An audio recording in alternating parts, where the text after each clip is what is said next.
Show rear camera. Oh, it works, nice. Show front camera. And it even likes my Scottish accent, isn't that nice? I want to know what else it can do, hold on.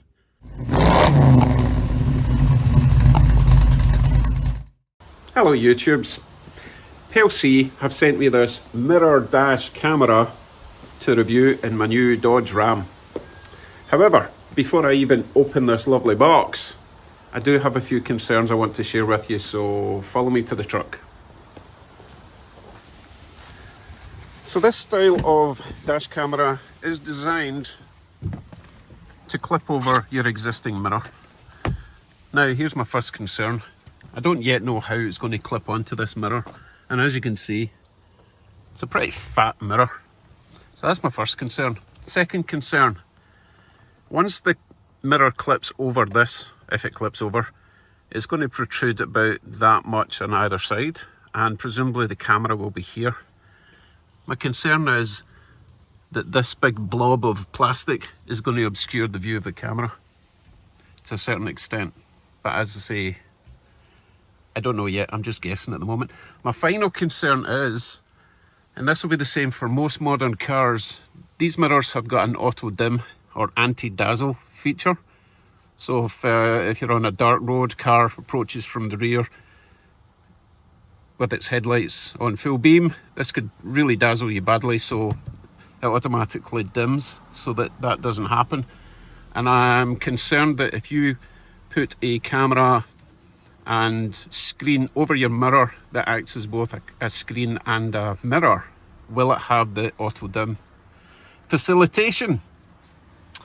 Just concerns, yet to find out whether that's going to be the case or not. So let's go and open the box. So I've got a couple of comments before I open this box. First of all, it's in a nice sealed plastic wrap.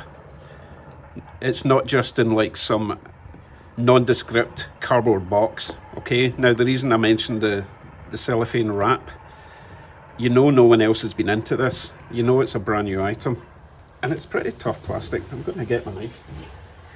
The other thing while I'm opening this is, have you noticed that a lot of the items, specifically techie type stuff like this, coming from overseas, whether that be China, Japan, Taiwan, South Korea, they're starting to be branded a lot more than they used to be. In fact, I've even seen some very similar dash cameras to this being copied by competitors overseas. It used to be that everything like European and German and all that kind of stuff was being copied. Now they're copying each other. The quality is improving vastly. Okay, inside here then. Again, really high quality box, really nice packaging. I know that doesn't seem very important, but it's important to me.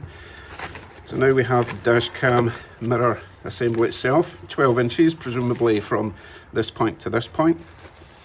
Let's not get out a ruler and check, because that would just be sad. Let's get this off. Oh, I'm wrecking the plastic. Not that I would be reusing it, but hey, I like to be careful. Ugh. Nice packaging. Okay, so that's your mirror slash camera assembly there.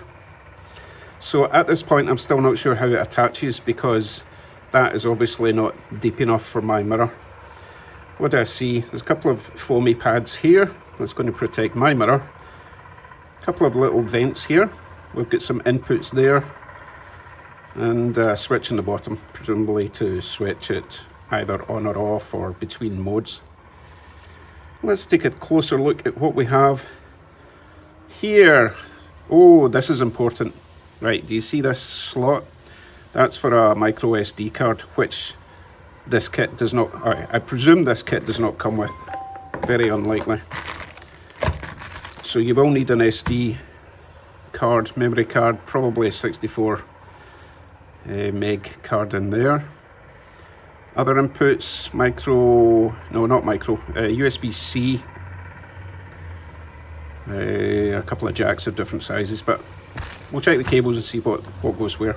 Right, onward. In fact, you know what, I'm going to take all this out of the box. This very laborious watching someone unbox something, so I'll be back in a sec. That's better. Okay, so as I was saying, screen, camera, assembly, power cord, as you can see, goes into your 12-volt supply or cigarette lighter if you're an old fart like me. Lots of cable. We have this little module, which is a GPS receiver transceiver. Not sure what that's for yet. We have the rear view camera with lots of cable. We have these elasticy bandy things, and then now I've just realised how it's going to attach. These will hook over there, go around the back of the existing mirror and clip on like that. I presume, yes, I will read the instructions at some point, trust me. Wow, they stay on. Okay, onward. We have 3 sets of these little double-sided sticky pads with screws. 1, 2, 3, same shape as that. So that is for mounting your rear view camera. And if you make a mistake, you can make 2 mistakes if you want to do it again. We have a nice little cleaning cloth for your lenses, and a plastic trim tool, which will aid in installing all these wires or hiding all these wires under your trim if you choose to do so. Nice instruction booklet, which I will look at in a sec, and a little card with details on how to get support. Jolly nice. Right, let me have a quick look at this and I'll see you in the truck. Let us begin with the installation of this mirror dash camera. Now, even though this is 12 inches wide, it's not that much bigger than the mirror you get in a truck. Now, these tabs are obviously designed to go kind of in the center of a normal mirror. However, as you can see, the camera over here, which does move a little bit to give you some degree of view adjustability, because remember, your mirror is generally pointing towards the driver, so when you put this on, the camera would be kind of pointing that way, so that's presumably why you've got a bit of adjustment there. With that said, I'm going to have to move this all the way over to here, otherwise the camera would just hit the mirror.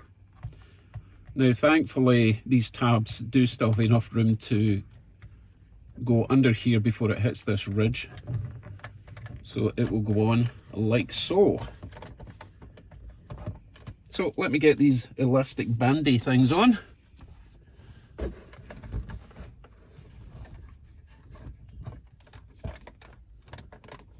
Quite a stretch, but it means it will be secure in theory.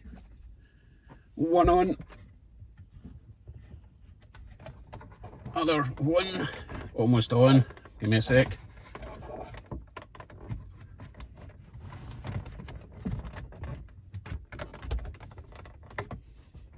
I did say it was a fat mirror I've got. Oh. Okay, well, at least it's tight. Now, I did remember to put my memory card in the top, otherwise that would be pretty tricky to do from here. Well, not really, you can still get it in and out there. And issue number 1. That will be my position roughly. I'm not going to know until I take this plastic screensaver off. While I remember, make sure you take your little protective film off the front camera lens. Okay, here's my issue. My sun visor will not go all the way up to where I normally have it. Not the end of the world, and it's purely a truck problem, I would think, or any vehicle with a massive mirror that you can't have this in the center. Okay, let's move on past that. Let's plug in our accessory cords. This will be the power supply, which is a USB-C, I believe. That goes in there. Now, it will have to point this way because I noticed that the next one I'm going to plug in, which is the backup or rear camera, needs to go in this jack point here. So obviously if that was facing that way, you wouldn't get this in. And finally, the GPS plug, which goes in here. Well, that doesn't look very tidy, but this is purely for experimental and research purposes for now. If this camera works and I like it and I'm going to keep it in this vehicle, I will do the install of the wires at the end of the video, but for now I just want to test the unit. So let's get back, peel that protective screen off and see what it does. I will just be plugging this into my 12-volt outlet, which is just down below me. Again, I would like that to be tidied away. Also, for the record, it's got a little USB slot so you can plug in other charging devices as well. I do have a 12-volt outlet, not in there, in there, and I think there's one in the back of the truck, so I might end up wiring this from the back so that it just keeps everything nice and tidy at the front. As I say, we'll get to that at the end of the video if I'm going to keep this in here. Right, let's continue. I have temporarily attached the rear view camera to here. Oh, and I noticed it's got a quick release cable just to make it easier to route all the other wires before you don't have to feed the actual camera through awkward holes and stuff. Now, the reason I've mounted that up there is to give a sort of deck view, if you like. I've already got a rear view camera here, a backup camera, so I don't need to double up in that, and that'll give me a good view of what's going on around the outside rear of the vehicle. Okay, let's continue. So let us peel off this protective strip and have a look first of all at how good the mirror function is without even switching it on.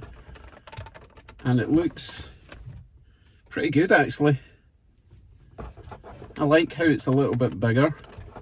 I did have a bigger mirror attached to a previous truck purely for visibility, and it was really nice to have, so it looks pretty good.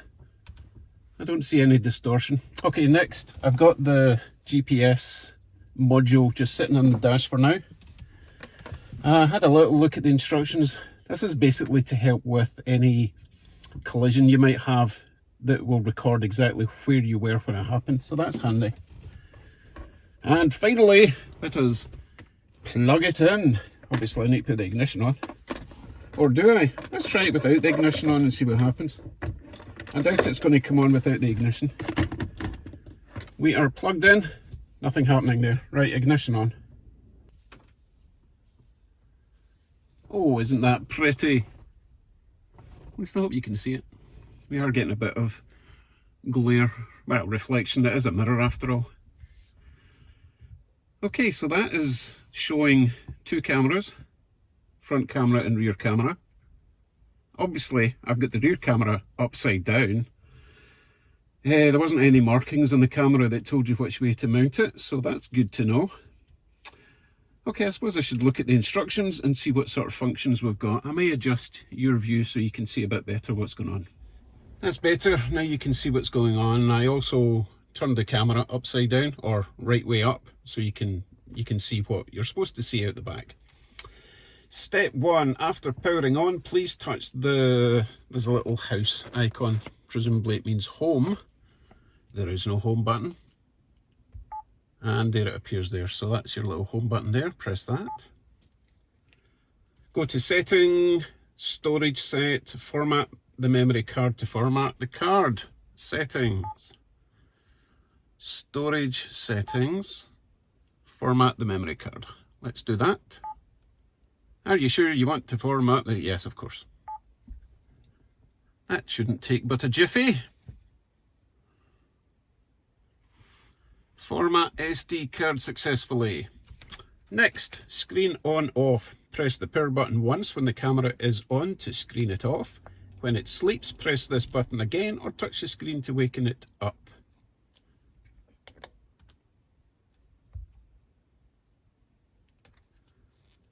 Press this button again or touch the screen to wake it up.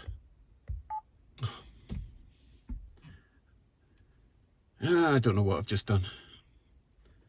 Okay, next. After powering on and card formatting, the camera will automatically start recording videos, which I think is this flashing red light. The video length of each video is 1 minute by default, and the oldest video will be overwritten by the latest video in a loop when there is no remaining capacity of the card. So the bigger the card, the more it can record before it starts overwriting previous recorded footage. Next, touch the home button. Again, you have to press the screen before this menu will appear. Go to the main page. Microphone. Oh no, this is telling me. Oh goodness, how do I go back?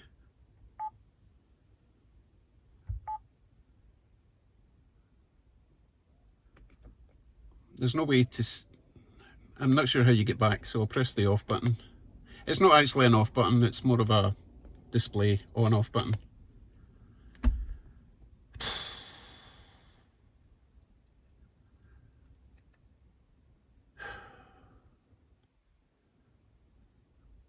Maybe we click on video playback. Nope. Okay, that's recording what we've already seen first. The microphone works. Let's stop that. Press the back button. I presume that's a back button. Right, we're back to this screen. Okay, let's try that again. This is merely telling us what the functions are rather than instructing me to press them. So the microphone button, turn on or off the audio when recording. The red dot to start or stop recording the video. This little, well, it's showing R to switch among the view from the front camera, the view from the rear camera, and the view from both cameras.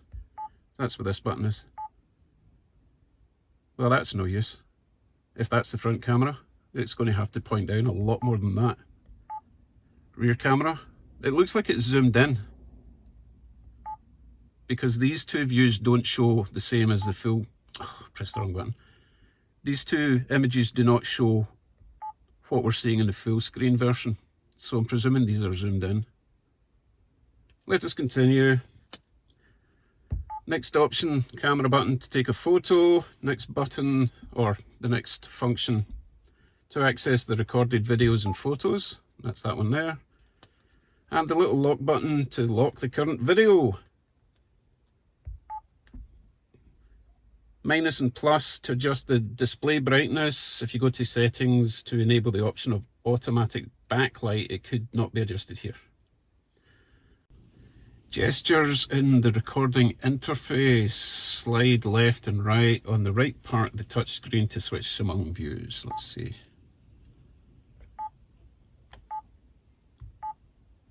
Okay, well that's kind of neat. You don't have to press that little button, you can just swipe it.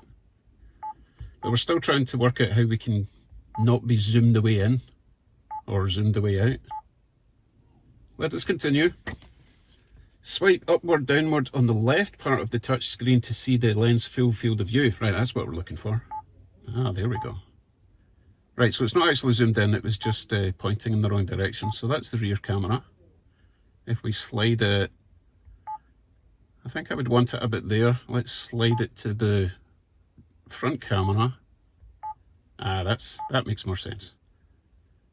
Nice. Okay, now what you might notice here is a sort of flickering. I think we can adjust that, we'll get to that later. Next option, check and delete videos and photos. Touch this button to access the recorded videos and photos. I think we kind of did that before.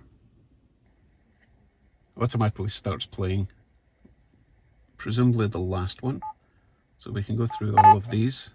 Presume that's a back button. Right, we're back to this screen. Okay, let's try that again. That sounds just like me. And we can pause that. Oh, I think we can full screen it as well. Oh, very nice. That is kind of stretched though. I hope that's not going to... I hope it's not going to stretch it if we transfer this data to a computer. It might just be... It might just be filling the screen because it wants to use as much of the screen, and if you transfer it, it doesn't do the stretch thing. Hopefully not. Right, there's a back button up here. Back again.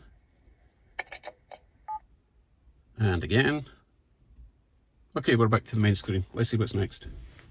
Now, here's something I'm not too keen on. How to transfer the files. Please remove the memory card from the mirror dash camera, then connect it with a computer via card reader, not included, to make all the file transfer. That's kind of awkward, to be honest, because you would have to specifically go out and get a card reader for that little SIM card.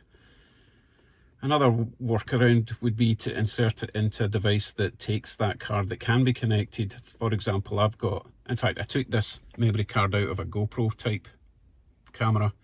So I can put it back in that camera and that can connect directly to the PC through a USB cable. So that's a bit of a, you're getting points off for that. Right, let's move on. Function settings. Another negative for this setup, while I remember, is when the camera's off, you will notice, or you might notice, you might not, but because this is a touch screen, this is going to get covered in fingerprints. Not keen on that. I suppose once you set it up, you're not going to be touching it much, but still, I'd rather not fingerprints in my mirror. Onward. Onward. Oh, my ignition's gone off, sorry. Moving on. We want to get to function settings. So we are going to press the home button.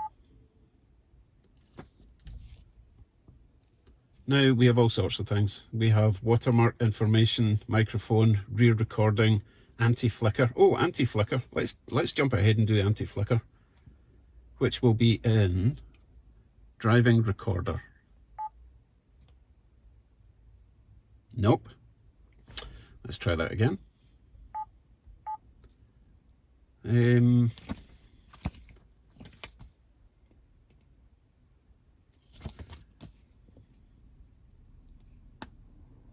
guessing into settings then. It's not very clear in the instructions, which is a shame, because it's got the function settings. It says touch the home button and and settings. Sorry, my mistake. Right, settings.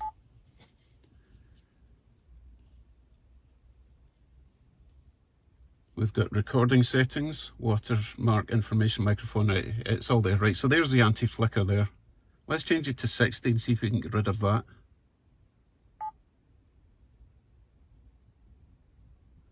I wonder if we have to save it or just back out. We're still getting the flicker. That's kind of not good. And it's not like I've got an LED on that's causing the flicker. This is pure daylight that we're seeing. Actually, that's not true, because I've got LED lights in the garage. It's possibly picking that up because it's not flickering over this side. So let's leave it at 60. And we'll confirm that once we're out on the road and see if that flickering goes away. That does make sense though, because they're all LED lights in the garage. Next, just backtracking a little bit then. Go back into settings. Watermark information. We'll leave that on because part of the reason for having the dash cam is to record time of incident, shall we say. Microphone, I think we'll leave the microphone on. Rear recording, or back recording as it's called here, we'll leave that on. Anti-flicker, we've dealt with that. Resolution, change the resolution of the front camera. It doesn't mention anything about the rear camera. So options are 1080p or 1440p. We'll leave it in higher resolution. Next then will be display. Let's click on display. We have stream media. If you enable this option, the display will show the view from the rear camera by default after powering on. If you disable it, the display will show the last view after powering off. For example, if the display shows the split screen view before you power it off, the display will show the split screen view after you power it on. Let's just leave it where it is. Split screen. After this option is enabled, the display can show the views from both cameras on the same screen, but we know we can change that just by swiping, so let's not get too hung up on that. Let's see what this automatic backlight is. Oh, whoops, did I click something? Anyway, if you enable this option, the brightness of the display will be changed automatically. That's interesting. So if it detects too much light, it should dim it down. We'll find out. We'll leave that. Actually, no, let's switch that on because it is daylight just now. And then when we go out for a drive, we'll see if that affects the light coming into the camera lens. Backlit.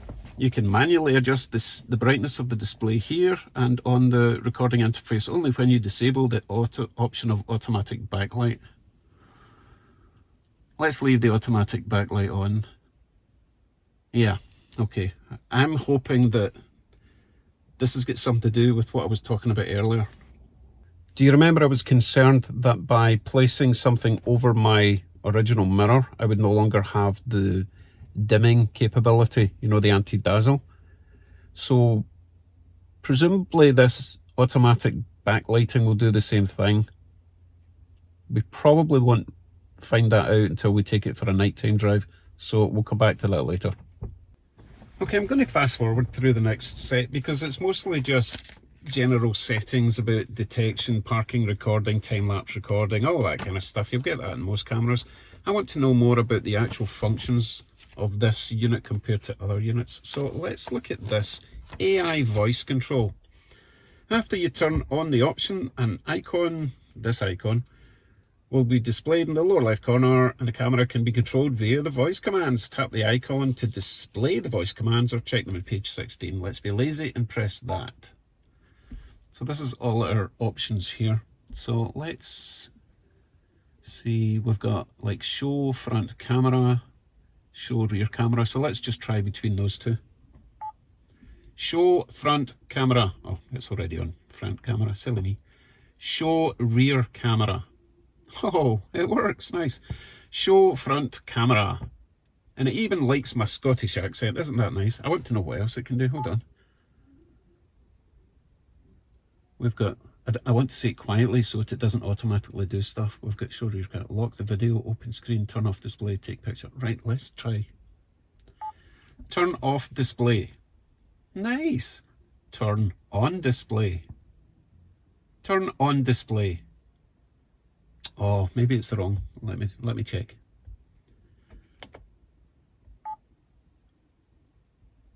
Oh, it's not turn on display, it's open screen. Let's try that. Turn off display. Open screen. Very nice. Okay, that works well. I'm not going to pretend, I'm not going to like put on different accents because that's disrespectful because I'm that bad at them. But that works quite good. Turn off display. Open screen. Ooh, nice. Okay, GPS info. Let's see what that's all about. I'm still not quite sure what the GPS info is all about. Did I say turn off display? Open screen. Open. Right, let's go to the home button. Where would the GPS info be? System settings. GPS info. Okay, so apparently that's where we are. Those numbers there. I'm sure the government knows what that means. I don't, and I don't really care. It does have some information on how you can save those datas, save those numbers and access them. I'm really not sure what that's all about, but presumably it's just to have an actual legal exact location of where you were at any point in time if you save the data onto the memory card and then take the memory card out and put it onto a PC to transfer data. Right, I think I've babbled on long enough. You get the basic idea. It looks like a nice camera, but we need to see what it's like on the road, how it deals with vibration, how it deals with light, both day and night with headlights. So we'll do a little compilation video right now.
So what do we think of the Pelsee mirror dash camera?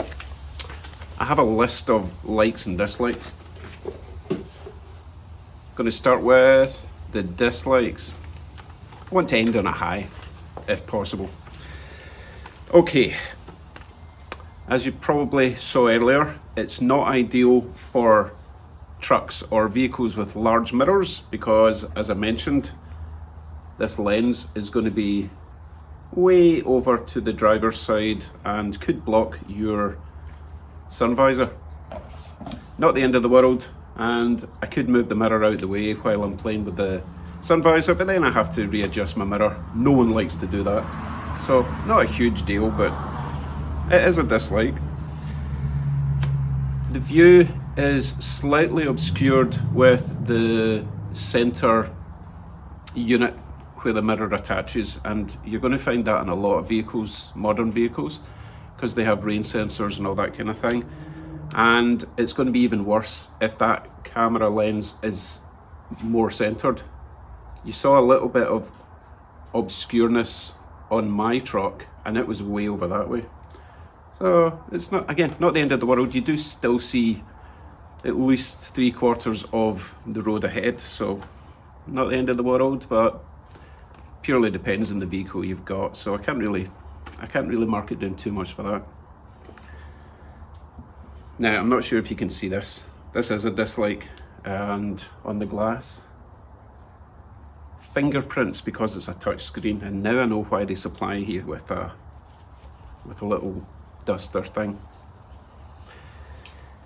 If you learn how to use the voice commands, then hopefully you don't really have to touch it with your grubby finger. I mean, my fingers aren't grubby, it's just oil comes off your finger and marks it. It's a dislike, not the end of the world.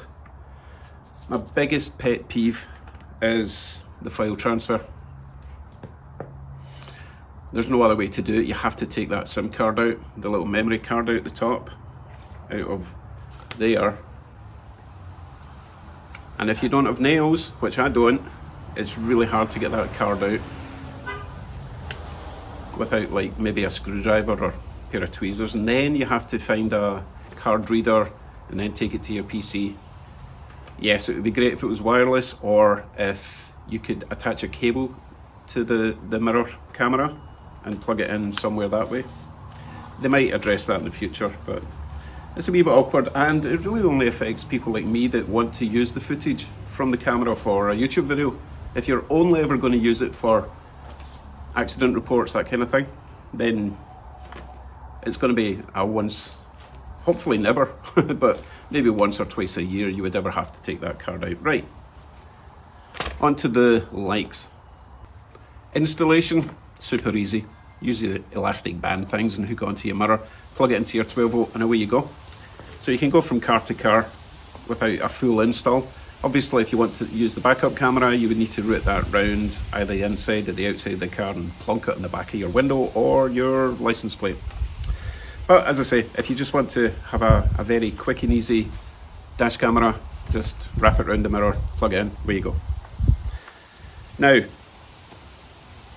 what I do really like about this unit is the quality. It's really, really nice. It's kind of heavy, which is good and bad actually. If it's too heavy, it could actually make your mirror droop down. If it's not tight, I don't think that would happen, but overall, really nice unit. The instructions, they're great actually, if you read them. I'm not a great one for reading instructions, but it does have pictures, which helps the likes of me. Video quality. Now, there's always a lot of discussion about true high definition, HD, all that kind of thing. I think the quality's pretty reasonable, slightly above average, I would say. It's not perfect. I've seen, well, it's all about how much you want to pay. I've seen some really nice nighttime footage on cameras, but these cameras cost thousands. So relatively speaking, I think it's really good. And talking of the nighttime footage, you'll notice that the rear camera shows it a lot brighter than the front camera. Not quite sure why. Obviously it's going to be a different lens they're using. And the frame rate is obviously not like 60 frames per second, it's maybe about 30, so it's not great for catching number plate, actual numbers as you're moving, Once you're stopped, it's really good. And I would actually say it's better than the camera installed on my wife's Mini, because it doesn't do the terrible reflection thing from the number plate. So you can actually read the plates when you're stopped at night. But let's face it, most accidents occur when vehicles are moving, so I've yet to see the perfect camera that can pick out a number plate. Now, I did actually forget to mention that there is an option to wire up the rear view camera as a backup camera. There's an extra wire on that loom that you would connect to your reverse lights. So when the unit detects the reverse lights coming on, it triggers the rear view camera and brings that up on your mirror, which is great if you don't already have one built into your car. Most modern cars, again, have got backup cameras built in and parking sensors and all that, but this unit is really designed for any car. And obviously it's not going to be 100% perfect for every car, but I would say it's going to be about 90% perfect for most cars, which is pretty good. So overall, would I recommend it? Yeah, I think I would. Price point seems to be pretty good. Quality's great, both on construction and video quality. Now, where am I going to put it? That's the question.